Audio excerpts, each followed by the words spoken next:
And you are welcome to our Money Profit podcast show where we talk about everything business, finance, investments, and sales.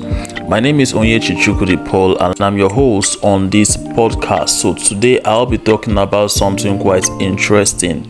We all have familiarized ourselves with this, but most people shy away from engaging in it, possibly because of their little form perspective towards it.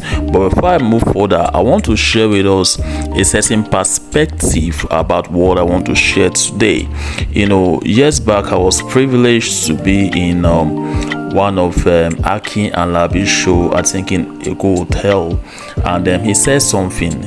He said, they've taught us, or we've come to understand before now, that we have to follow our passion in order to make money, right? And sincerely speaking, then I was reading all these mass moral books.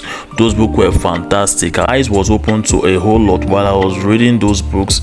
I learned a whole lot of things. But then I want to address something here, right? And now during those period, I always want to do something that I love to do. If it's not in line with my passion, forget about it.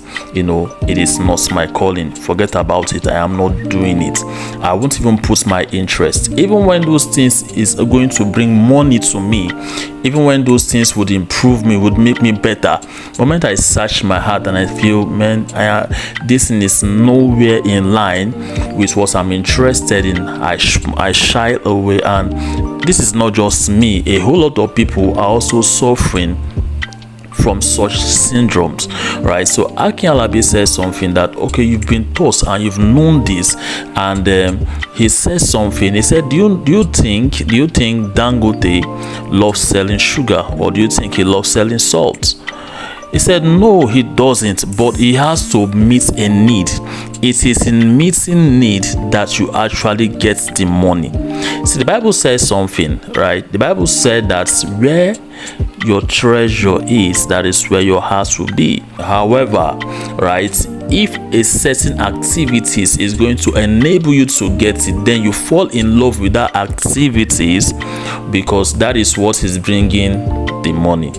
So he said that it is what is needed that should be done, regardless how you feel about it, regardless how you sense that it is not in line with your passion, with your interest, in as much as it is a need and it's needed to be met. You do it with all your heart and you see that the money will come to you.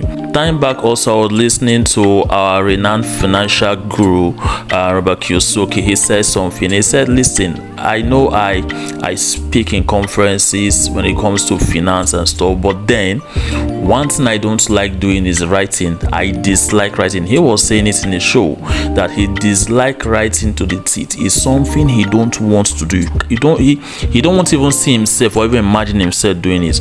But he understood that writing is one thing that will take his business to the next level. If he wants to communicate this and have a huge impact, there is need for him to pen down some of these things he's training, some of these things he's saying. Then he started writing. When he started writing, he said his business moved to the next level. So what am I saying? I'm saying here that those things you feel you don't like because it is not in line with your passion, you are shying away with those things. You don't know how much, or you don't know what you are actually missing. You don't know what you're actually missing at the end of the day. So today I'll be talking about sales. Now, why did I share this perspective? Because a whole lot of people dislike sales, right? And some people, it's so funny that some people will call you and say, bros, please, I need a job. I've been at home for months. I've not been working. I don't know if you can help me with something, doing any kind of thing, but not sales. Not sales. I don't want to do sales. And this person in question had never done anything sales before, but in their mind detest sales. For some people, they hate the fact that they'll get sunburned process of doing it, right? For some people, they detect the fact that it is not in line with what their fantasy might have been when they were young. When we were young, we admire the way bankers usually dress, doctors usually look, when they are going to office and all those things. So that imagination created a very, very strong impression and desire in our hearts, and that is why some of us choose the career we did when we were young, because of that our admiration of these career persons. Some of us, our actual or inherent ability is not actually in line with accounting. All right, some of us, our actual inherent ability is something that a science course is what would had actually helped brought out that potential. But because we've actually start admiring accountants, the way they dress, banker, the way they look and all these things, we jumped into commercial class, right? And we fell in love with those things, and those things becomes an obsession. It becomes a passion for us. And we say, this is our passion. My dear, sit down and listen. All right, it is where the need is, that is where the bulk of money is. I'm not saying you should be a jack of all trade. What I'm saying is that you cannot make wealth, you cannot build wealth without sales. Yes, you hear me now. A lot of people will think, okay, now you are sounding contradictory, right? Okay, what of investment? Since we have different business quadrants, then what about investment? I know there is the self-employed, there is the employee, right? There is the investment, there's a business. Then what about investment, right? Investment, I don't need to sell. Now listen, whichever company you might have invested in, it should amaze you that those companies are actually multiplying your money, your fund, by sales. And whenever those companies start losing sales, your funds start going down. So even your investment relies on sales to actually increase. So sales is actually the live stream of any business. If you want to build wealth, you must sell. Look at everybody. Mention anybody you know. Mention anybody you know that is wealthy that don't sell. Anybody you think you know, they are selling one thing. And you, Brad Joe, come here. Sister Aduka, come here.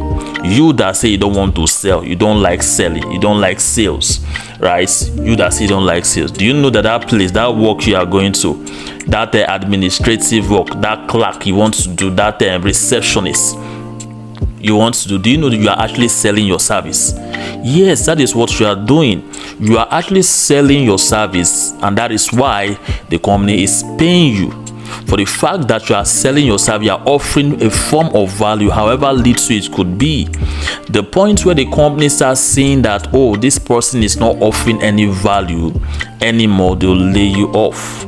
The reason why you are being retained and why you are being paid is because you are actually selling something to them. And let me shock you, unlike every other kind of work, a salesman is not actually an employed person. A salesman is not actually an employee. It's not. A salesman literally is a partner in a company. A salesman partners with a company. It is only a salesman that a company will tell, you know what, this is your salary, but then when you sell this thing, you get a certain percentage. A salesmen are actually shareholders in companies. It's the same way people can take their money and invest in company and then get a form of dividends, right? And their share increases, and so they have certain percentage, right, in whatever increase they have in their share. The same way a salesman have what is called commission. That is their own form of share. It's only a salesman that can say, you know what, this month I want to make 2 million on this job. But there is no employer that will count 2 million as salary regardless of position. There is no MD that will count 2 million, 3 million and give you a salary it is not possible. Nowhere. It's only salesman that can say, that can determine what they want to earn per time.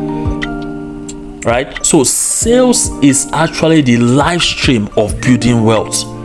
Sales is actually the live stream of building wealth. As the Bible even said it, that he that withhold his corn, you have value. People are hungry. The Bible said that he that withhold his corn shall be cursed, that the people shall curse him. You have something to offer. People are suffering.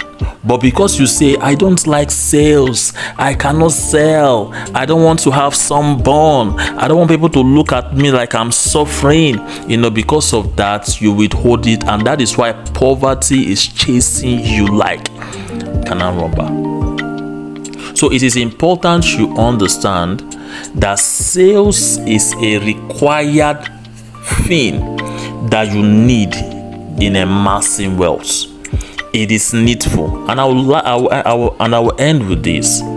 We are talking about investments, right? Let's say you invest in a business. You started a business. You need sales to drive that business to make profits. All right. It is only a salesman that can leave a company and go and start that same company. For every staff that works in a company, I will say this here. For every staff that works in a company, a good salesman understands the company more than even the owner of the company. A good salesman understands the company, the markets, the structure, the business model more than even the MD. That is why a salesman can easily leave a company and go and start up his own company, the same thing, even do better than where he was coming from. Anytime you see an administrator doing the same, that person is actually a sales administrative person. He's not an office kind of person that just focus on the laptop and everything. He's a sales administrative or office kind of person. So it is important you start changing this perception. Don't want to sell. I can't sell. I don't want to sell. Money would always come in when value is offered. I guess you learned one or two things from what I shared today. I remain your host, Onyechi Chukwudi Paul, from the Money Profits Podcast. Thank you. See you in the next.